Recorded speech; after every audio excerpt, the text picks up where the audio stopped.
crazy week. And we've actually had our elementary school displaced into three different schools because we had an oil spill. So we had to we just came back from remote learning, whatever it was, the April 5th date or soon thereafter. And then we had vacation, and then we had an oil spill. And so then we had to back to remote. So now we took us about a week, but we have all the kids in different schools. So we've had a few interesting days too. I served as the principal of one of the three satellite sites for one of the days, served lunch, and it was actually fun. Kind of miss that a little bit, but it's like babysitting your sister's kids. They're fun, and then but you can give them back, right? They're like, okay, I'm gonna do this. And that was how I was like, this is great, but now I don't have to call any parents. I don't have to do the other piece of it. But with all the craziness for our new educators this year, there's plenty of things that are silver linings. There's plenty of things that have come out of this. I get asked this a lot. I'm actually doing a webinar with somebody tomorrow. I should probably find out, but I know it's at 1 o'clock. And that was one of the questions. What are the things that you're going to keep from this year moving forward? So it's definitely something to think about. And for Molly and Emily, who came from student teaching right into whatever we ended up calling this throughout this time, remote learning, hybrid learning, a mix of both. Um, I'm hoping for the both of you that you start next year, all your kids are in front of you, no masks, and just be what you wanted it to be, whatever, at this point, 5 years ago when you enrolled to be in the early elementary program. But that being said, what are some things this year that you've experienced that are like, I'm going to keep this, that's gone really well, that you feel like, okay, I didn't expect this, but this actually turned out okay?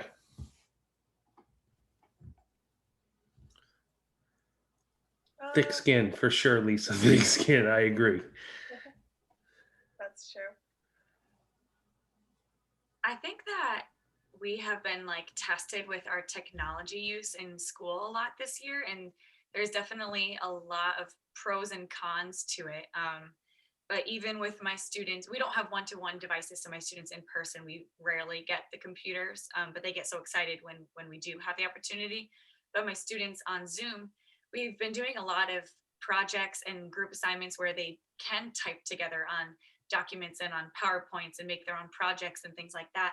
And it has definitely lifted the group work. I think that a lot of them can participate more. It's not just one person writing on the poster board or one person being in the leader. So I think that technology use for group work is definitely something that I will probably continue if students do have one-to-one devices for some bigger projects and research things. Like I think that would be really cool.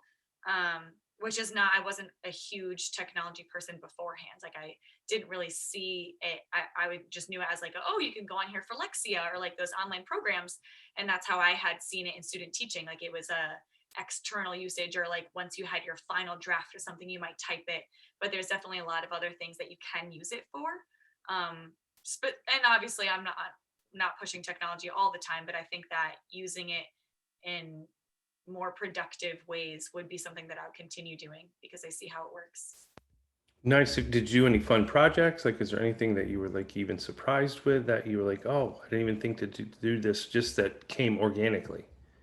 Yeah, I think that my third graders really surprised me with how much they were able to integrate like videos and photos and things like that into their presentations. Like I kind of did this one fun when we did a nonfiction unit, and we were just like, you and your group mates can research any animal you'd like. Here's some web pages, and they just really blew me away with some of the things that they included in there. It wasn't just PowerPoint slides. Like they really dove deep and did pictures and interaction and included videos, and that was not part of my direction, or even like I didn't even say that as an option. It was just very bare minimum, and they did a they did a really great job. So I think that research projects is pretty fantastic with those kinds of online projects like that. Yeah, and I think it just gives them that opportunity to have more discovery learning, to be, especially when they're not in front of you, right? And it Yeah, gives that extension. yeah, because when you get the chance to go to the library and look at nonfiction books, like say you pick elephants for your research, just going in and finding books on elephants is one thing, but being able to really dive in and include different parts into your research, part of our generation now. It's not just going through books and dictionaries. It is all online based. So it's pretty cool that they're able to put that into the learning and share that. So I'll probably include that for bigger research projects in the future. Awesome. How about you, Molly? Anything surprise you this year? Anything that you were like, I wouldn't have thought this coming into this year, and that really turned out on a real positive note? Yeah, well, going into the year, I feel like one thing I was like most nervous about even before COVID was like following curriculum, making sure I'm going to meet all my timestamps, like for when students need to learn what, and making sure I'm completely kept up with like they know this. I'm staying with this curriculum, I'm staying with this program. Like being a first year teacher, you don't really have much experience. Even if you switch from school to school, you're pretty much always going to be a beginner until you're really experienced because every school uses a different Mhm. program or whatever. But this year, my principal was very candid and open about being like, look, like it's a COVID year. Like, make sure your kids are having fun, make sure they're comfortable, make sure you're building a social, emotional, like safety blanket in your room, like make sure you're building community. And so I was like, all right, that's my green light to like do these fun things, build this community, and like take time away from academics to do those things. And like MCAS is last week and this week, and my kids know everything that they're supposed to know, even with these breaks built in. So I feel like in the future, like this would normally be something I'm nervous about year to year, but having this year where I didn't have to be nervous, like kind of showed me like I did more fun stuff this year than I'd probably do in any other year, and they were still just fine. So like I feel like that will be easy on my mind to like be like, all right, like I can take this afternoon and do this with them instead of following this program like religiously. No, I think, I mean, one of the things you said in there that I immediately, it stuck out to me was that you hit all the standards, that the kids were ready for MCAS. And for those who are watching, not in Massachusetts, that's our state assessment, the MCAS. And one of the things I would say all the time, because teachers or parents would even say, you're teaching to the test or you're doing this. Well, here's where we need to get. I always say that the standards were the finish line. We're seeing the finish line now. It's not the scope and sequence. It's not we do this one and then this one and then this one, and to give you that freedom to reach the finish line how you feel best. And yes, there is a sequence that makes logical sense to get there.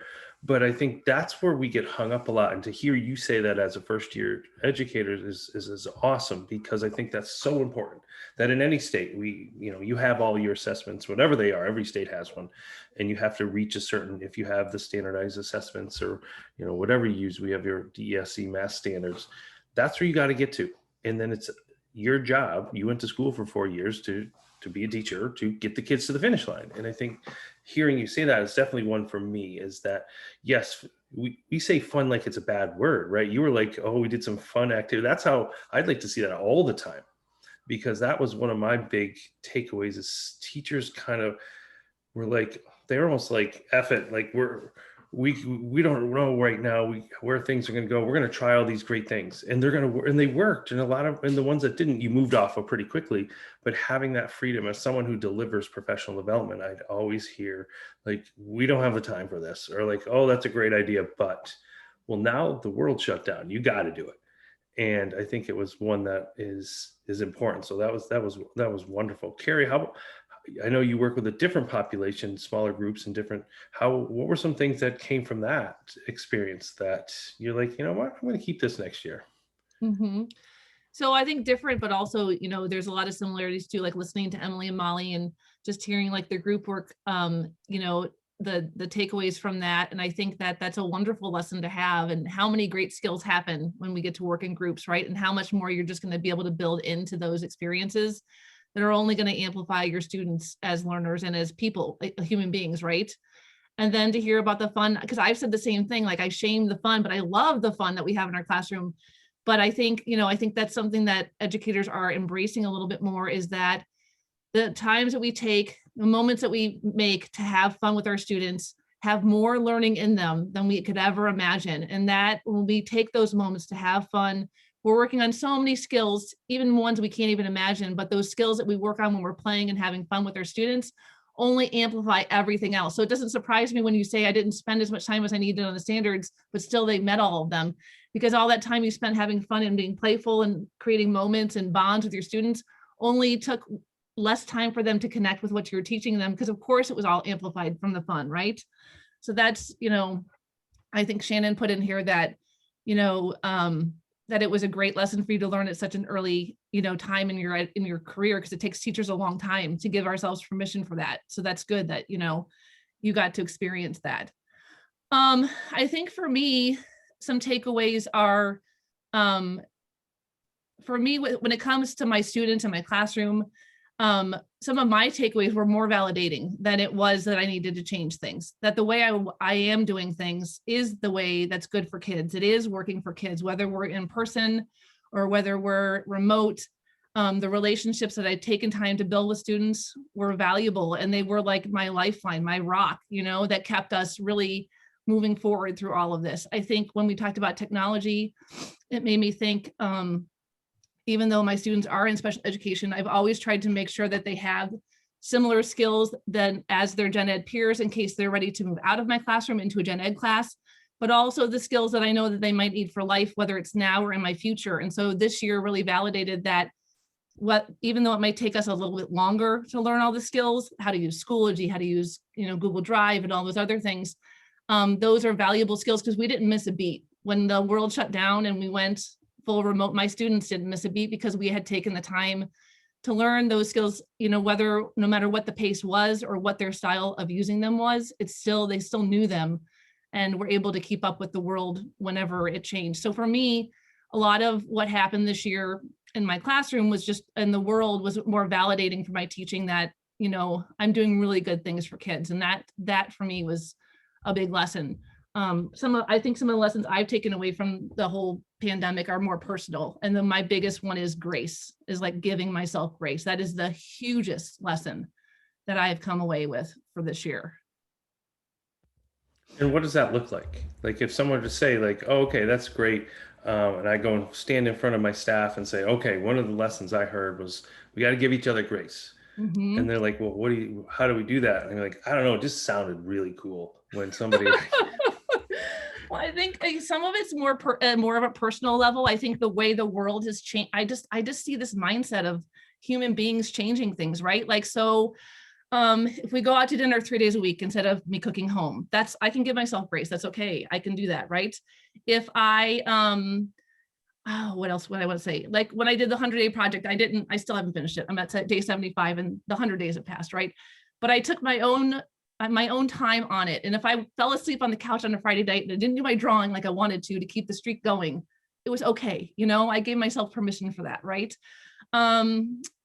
So those kind of things, like just giving myself permission to not be perfect. If I needed, like what Emily or what Emily and Molly were saying too, like if I needed to stop and play a game because my kids needed that, I didn't have to be perfect and have all my ducks in a row with my curriculum in line, so that, I guess, that kind of stuff. No, and I think that's great. And I think for me, that's one of the things I'm trying to do this year, and is name the things that we talk about, because we are masters in this profession at buzzwords, at acronyms, at saying things. And I think I'm just more mindful of it right now because we're going through the editing phase of my book, and the editor's Canadian, and she'll write in the quotes like, "What does this mean?" I'm like, "Yeah, that's like a Western Mass thing. Sorry, it's just my cadence of things." And it's been how I'm realizing, like, when you say that, what does that mean to people listening, and having a global kind of lens on that? I think that's great. And I know, Emily and Molly have done that for themselves too. There's weeks that you need to get ready for school on a Sunday night, or you're staying home and, in Connecticut or somewhere else and having dinner with your family. Like, that's okay to do that. And I think that's wonderful. What are some things that surprised you this year, Molly and Emily, that with maybe the students, they're never going to do this and they did it? Like, is there anything that really surprised you that you would tell a new teacher, the current grads who are either graduating or just ready to graduate and look for jobs? What are some things that you could tell them? Like, okay, I was really surprised about X. Like literally everything.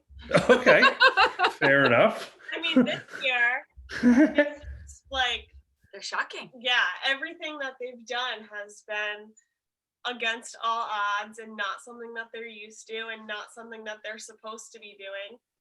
I think a couple, in one sense, like the school that I teach at is not, it's like a little bit in a city, like not the highest class school, but it's like in the middle kind of. But a lot of families are struggling a lot, or a lot of families, these kids, these 8-year-olds are taking care of like their little siblings. And like when we were remote or hybrid, they'd be like, oh, sorry, like I can't come, like I have to go feed my baby brother. And like then they come to school and they still know everything that you taught them. And it's like these kids were also dealing with an entire pandemic in addition to learning 3rd grade, which is a really big transition year with a lot of new material.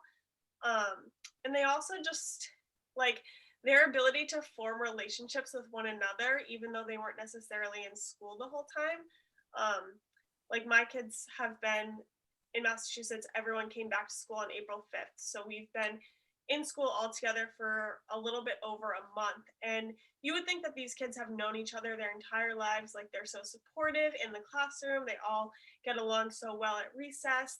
I have a couple students in my class who have special needs, and they are so like, the other students do not treat them any differently. They are so inclusive and so nice all the time. And so I was expecting like, oh, they missed half of 2nd grade, they missed the first half of 3rd grade, their social skills are going to be lacking a lot. And it was the total opposite. So that has been really surprising and awesome. Yeah, I can kind of agree with that. So I do have one classroom who has been fully remote since September. Like they are never coming in person. That's what they chose for the year, to stay home. And we did have an optional like fun run this last week, a fundraiser where they got to run around the track to raise money, and they opened it up to the remote students if they wanted to come. We had our own class time, and 9 of my 25 students came, which was really exciting. And they were so happy to meet each other. And it was like a whole different world. It was like the best day because they were so excited. And it was interesting to like see those friendships. Like they were walking on the track with each other. Like they just hopped right into it with their friends that they have never really met before, except for on Zoom, and that they worked in partners with. It was just really cute to watch them walking around the track with each other. And so I think that those like relationship building things definitely work, even if you are fully remote, and seeing it kind of like bloom in person too is really cool. No, that sounds awesome. And I agree that having that time, you get surprised sometimes, right? When you just are used to kids seeing each other every day, and they're like, I oh, thought it was going to be so awkward, and like I was nervous that it was going to be really awkward. I didn't really know like how tall they were, like what they really looked like. It was so you knew from here up, right? You knew. Yeah. I was like, oh my gosh, some of you are so tall. Like I had no idea, and it was just, I thought it was going to be so awkward, and it was not awkward at all, which was really cool. Awesome. And now, Carrie, you're obviously more veteran than Molly and Emily, but still, I'm sure some things surprised you this year. Yeah, I mean, it surprised me to see, it surprised me to watch, my fellow teachers really come together and really, be dynamic and as amazing as we always thought. I think some teachers probably surprise themselves, even veteran teachers, they really just, teachers are full of way more than I think sometimes they give themselves credit for, or that they're able to show.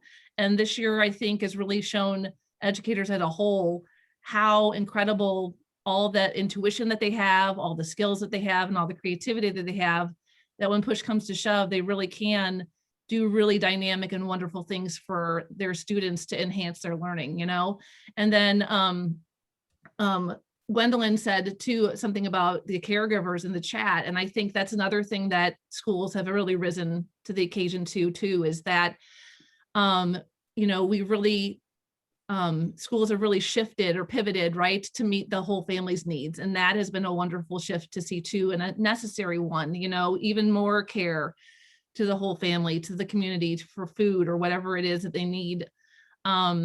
That shift has been really nice. And I hope that there's a lot of changes that, schools have made in terms of supporting families that continue. I think there's a lot more care, putting family and students and their emotions and their human being part of them first before learning. And that's shown some nice impact, or some nice, I think we've had some nice benefits from that, you know?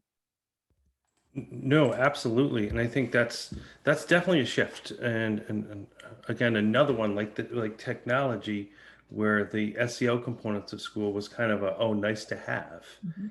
and now seeing it as a need, a must have. And Gwendolyn, who's in our audience tonight, just ran a chat, and that was her first question, was about how our SEL practices and things like that. So I think it's incredibly important to have that opportunity. Am I an echo? Yes, is that you? I don't think it's me. So I think that's really important to do that. I know for us, having that food service and food delivery and having that, well-being for students, which again seemed like, oh, we got to wait for the breakfast students to come in. Now it's like everyone should have breakfast. Like make sure we eat and have that opportunity. And one of the things that really surprised me, for me, in another direction, was the amount that kids enjoyed seeing themselves on camera. Like it went from using video last year or before, March 18th, or somewhere around there, that shut down for you. The kids were shy about doing Flipgrid videos, or they were shy about doing certain YouTube projects. And I've seen just a confidence in students this year in going and recording their voice and doing vlogs or doing more Flipgrid, responses. We moved from last year, the students would do a Flipgrid, and then if we allowed students to reply, it was always text-based, like say something nice or give feedback.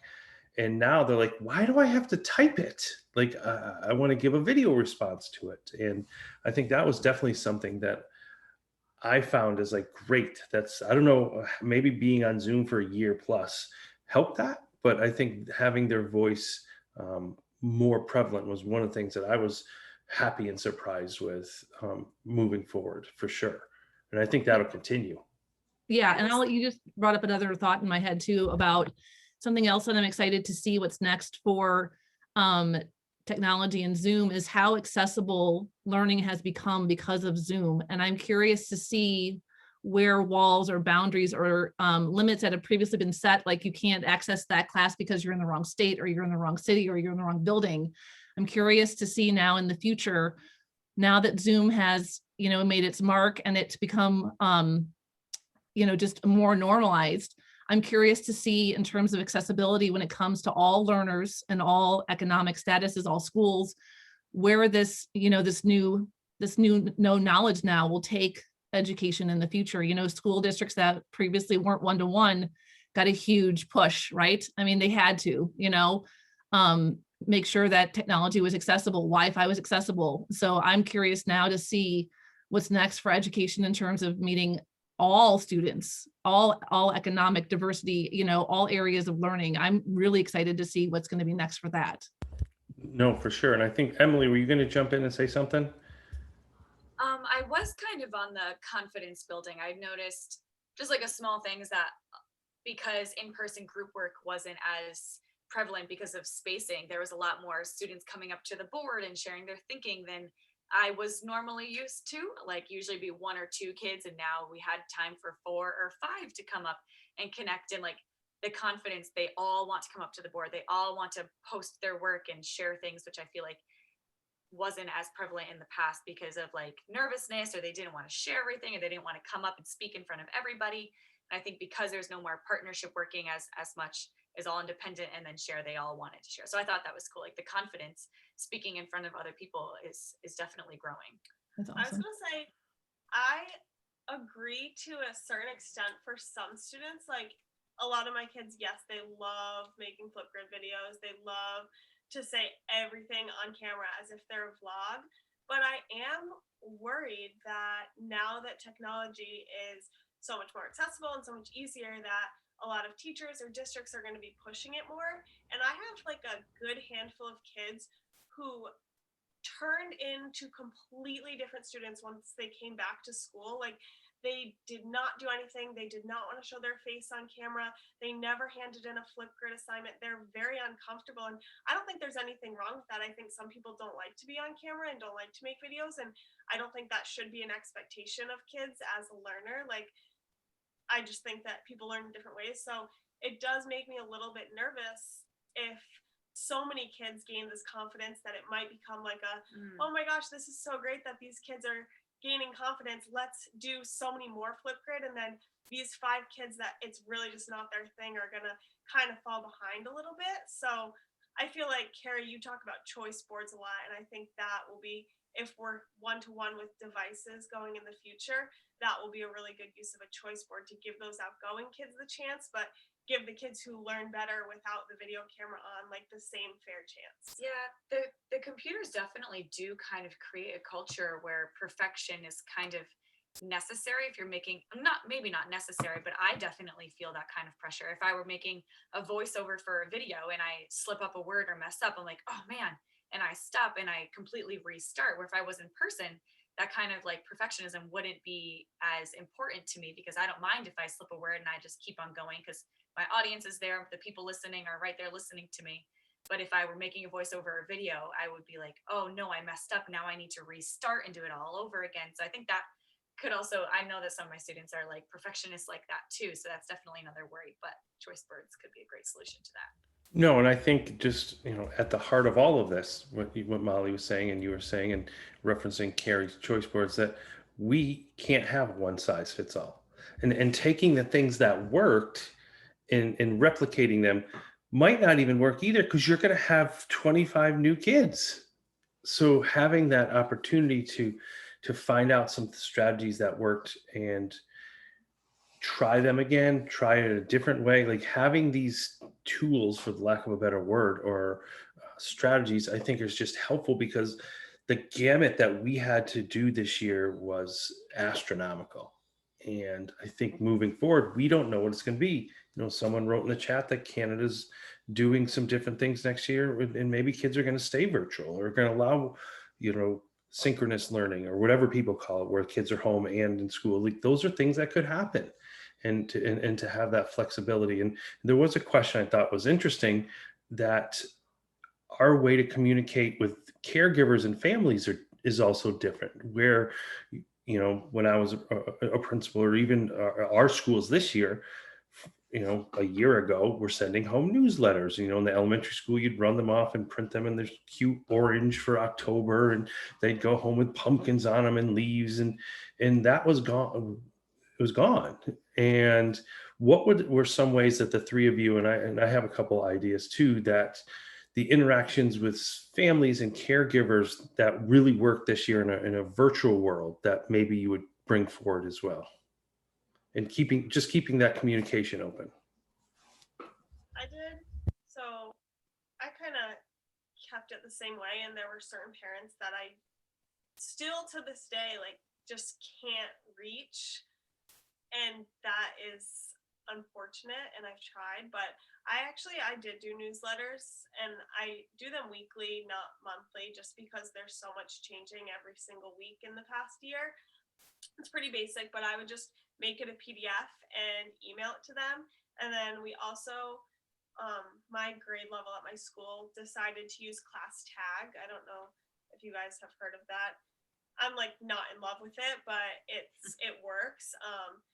You can send announcements, or you can send little like messages, and the announcements go to the parent's cell phone. So it's kind of like Remind, but not totally. And then there's a messaging component within the app, so almost like AIM or something, so they can message me and I would get a notice like, oh, they did this. And some parents I know only check their email and don't check Class Tag, and some parents only check Class Tag and don't check their email, and some parents wait until I call them if I have something that I need to tell them, and that's fine. And some parents are just so busy with their own lives because it's such a hard time, and I know that I'm trying my best. And honestly, there were a couple times remote when if I really needed to get something across, I would tell the kid to stay back, and I'd be like, can you please go get your mom or dad? And like I just have them come on Zoom, and I'd be like, bring them on, they're in the house somewhere.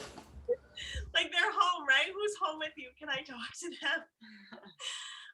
But it's been good. And I didn't realize, like, my mom growing up was a very active parent, like in my classroom. And I didn't realize that parents aren't really like that, like in my experience in my job anyway. So I would be getting no response like week after week after week after week. And I'd be like, oh my God, I'm not reaching anyone. And then I'd like see their parent at pickup and they're like, thanks for the newsletters every week. We post them on our fridge. Like one mom emailed me back the other day about something, was like, so and so talks about fractions every single night at dinner. And I'm like, okay, so like you guys do know that I'm communicating with you. And that was just like something I guess I had to learn, that I wish there was a way you could see like these See. people have viewed it. yeah, or like something, red receipts or something, like Right. red. It's like, are they getting my email? Yeah, but I Right. a mix of everything to just try to make these parents know that I'm trying my best. Which is also a lot. Like that's Yeah. a lot to have to post it on 4 different areas too. So I'm wondering if that will continue. Yeah, I think you're absolutely right, because I'm sure, knowing who you are and the passion and drive that you have, you're going to put everything into it every week, and then having to post it 4 different times. Or I think efficiency in the communication is one that I would share. That I'll just share one of the, and it really triggered what you were saying, Emily, about having to do it so many places. So our assistant principal in the middle school, she started to just send emails home or different things randomly, again, like, oh, this is coming up. And then she made this Sunday night called Week at a Glance. And she Mhm. calls it that. It comes out at 7 o'clock every Sunday. And, we do, our system's called the all call system. So in the beginning, she'd call home and, all of our middle school, this email's coming out at 7. It's going to have everything you need for the week. And after about 3 times needing to call, people just started to understand it. And every Sunday at 7 o'clock, Week at a Glance. And I always see it when I get ready for this, because I have to go into the email and stuff. And like, there it is. And I try to say to her, it's great information. And for me, it's almost like, just like the USA Today's the #1 read newspaper, because it's colorful and short. And that's how that's how I like to receive information. She's just like, Monday, bullet, this is happening. Tuesday, with some links and some cool little pictures from the kids. And it's really just the efficiency of communicating with families and having somewhat, some consistency in a really inconsistent year has been great for our community, is to say, this is happening, this is the time, and this is the structure. And I know, Carrie, you work with some families and different things. And how did that shift this year? So my principal does a really good job of sending out a Sunday newsletter as well. So I let that take care of all the school stuff. In the middle school, it gets a little bit different than the elementary. I don't think I've ever done a newsletter. In terms of getting information to parents, it was just making sure I tried to stay ahead of things, especially when things were changing so frequently. So having like a standard schedule or an email that I could update and send it to send to the parents, just to keep them in the loop of things. And then also just really, I started to put a little more pressure on some of my students. You have to check your email. I'm sending the email to you. I would send it to the parents as a backup, but this is your day, and so that shifted, was making sure that my students knew their responsibility for some of these things as well. But other than that, I communicate with my parents pretty frequently as just on a normal year. So not much really changed in terms of like the amount of communication that I have, except for there was probably, I don't know that there's been a year where there's been this many emails, Right. With the shifting, for sure. But trying to stay ahead. So I usually, every year I have students that need advance notice for things, because it helps them just know what to predict. But this year has given everybody that advance notice, just making sure I stay a little bit ahead of everything so that everybody knows what's going on, especially when we were remote and the schedule was always changing. Sure. So we have a couple minutes left. One of the things I wanted to end with, because we're talking silver linings and we're talking just things that have worked out. What is something this year that just made you like just happy? Like if you were going to talk to your friends over the summer or share with a graduating senior who's going into the profession, what's something this year that you would be like, oh my gosh, this is one of the things that I'll remember? And for me, it happened like recently. Like I said, took over as the principal of one of the 3 satellite schools, just for, covering and helping out to make sure, because we have a principal and assistant principal and we can't be in 3 places at once. And I walked into the school, and this now kindergartner, because I said, I'm taking the K-1 group. Like, I want to go over there. I'm going to just deal with the littles and have fun. And his name is Thomas, and I knew him from preschool because I was stopping. And you would have thought, again, for Catholics, Santa Claus is a big thing. Like, you would have thought Santa Claus walked in. He's like, oh my God, Dr. J is here. He like runs out of class because he saw me walking in the door. And it was like, okay, the time that you spend with students, not teaching them has, because I wasn't his teacher last year. I just stop into preschool and be like, what's up, Thomas? How's it going? He was only there 3 days a week. And it's been 18 months since I've seen this kid, and he remembers that stuff. And for me, that would be definitely one that I would share with graduating seniors, with you 2, 3. And like, those conversations matter. Like, they remember. He was in preschool, for gosh sakes, and he's like, remembered my name. Do you remember when we did the toy thing at lunch and you let me have? Yes, I guess so. And I think that's a big thing to remember. And just the craving that the kids want to have to feel connected to somebody was one for me, for sure.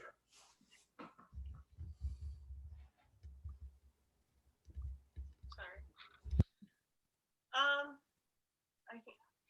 I can't even think of one specific instance. I have had such a good year. My kids are awesome. Like, just like, if someone were to be like, what was the best part of your school year? I would just say, like, my students were so great. Like, I took Friday off, so I took a personal day on Friday, and I was literally just saying, like, a couple hours ago, I was like, I really miss my kids. Like, it's been 3 days since I've seen them instead of 2 days. Like, I'm so excited to see them tomorrow morning, and they just are so good. And like, we just have a really good relationship with each other, and it's just been so fun. Like, they are so nice to each other. Like I was saying, it was one of our students' birthdays last week, and like, she usually gets to school a little bit later than everyone else. Like, she just walks in the door a little bit later, and they were like, Miss Murray, can we all hide under our desks? And then when she walks in, we can all jump up and scream happy birthday. And I was like, of course you can, yes. And so they've just been great. I can't pick an instance, honestly. They are so funny. They make me laugh every single day. So. That is awesome. Yeah. For me, I think that my classroom in person, Zoom, the kids are fabulous, and we have so many great memories together, and we're just all together all the time, which is wonderful. For my in-person kids, the last 2 weeks has been a big change. We've had a lot of interesting times in my room, which is an understatement, with just like a lot of changes, a lot of behavior problems, a lot of in and out of the room and things going on. And I think that one of the best things that's been going on recently is when we have our recess time and our lunchtime, the kids just really want to spend time with my co-teacher and I. Like, they'll ask us to push them on the swings or play tag with them and throw the football with them, where before, like, they just really wanted to play with each other, and now it's kind of turning into like, will you please play with us? And we just go run around, and it's so much fun. Like, can we go wash our hands in your room, and can we go for a walk together? And they just really want to spend extra time. And I think playing tag and throwing the football has been so much fun with them. Like, we finally get a chance to breathe for a second, because there's been some really good changes made to our environment, and it's you can just kind of like feel the weight lifted off their shoulders. Like, they feel less stressed and they want to play, which has been really nice the last week. So That's awesome. Awesome. Mine goes along with Emily and Molly too. I get my students usually, I get them for 3 years. And so the group that's graduated, 8th graders that are graduating this year, I've had since they were 6th grade. And we've also, endured a pandemic together. And my kids will graduate from school, and I've had groups of students that I've really adored, and I wish them good luck in 8th grade, but I'm pretty good at like letting go and then out of sight, out of mind. But this group this year, like when I start to think about them leaving, it makes me teary. And I don't know that there's ever been a year that I've felt that way. And I think it's because just of how much we've been through. And like what Emily and Molly were saying, it's just this, and then Lisa mentioned in the chat too, just to really embrace like these moments really matter and they make a difference. And, you know, hopefully these times that we take to make these moments happen don't go away, because the jokes that we can tell or the things we can relive, and all the fun that we have together building these relationships, when they really get to be where they are right now in all of our classrooms, they're really, really, really special. And I think that,